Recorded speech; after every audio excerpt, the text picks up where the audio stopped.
Le baptême chrétien, selon la Bible, est le témoignage extérieur de ce qui s'est produit intérieurement dans la vie d'un croyant. C'est une image de l'identification du croyant avec la mort, l'ensevelissement et la résurrection de Jésus-Christ.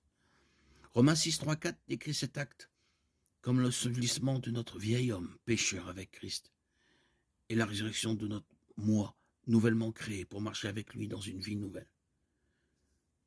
Le baptême n'est pas une condition requise pour le salut.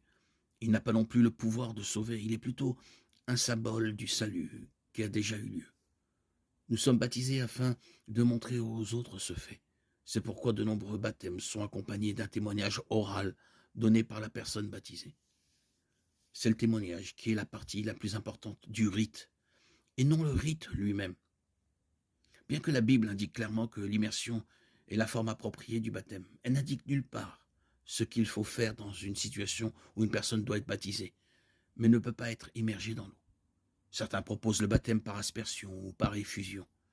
Bien que l'aspersion et l'effusion ne correspondent pas à ce que signifie le baptême, la mort, l'ensevelissement et la résurrection de Jésus-Christ, il existe clairement des situations où l'immersion totale est impossible. Une personne qui ne peut pas être baptisée par immersion devrait se présenter devant un groupe de croyants et déclarer publiquement sa foi en Jésus-Christ, seul pour le salut, son engagement envers lui et son identification à lui. Cela accomplirait ce que signifie le baptême.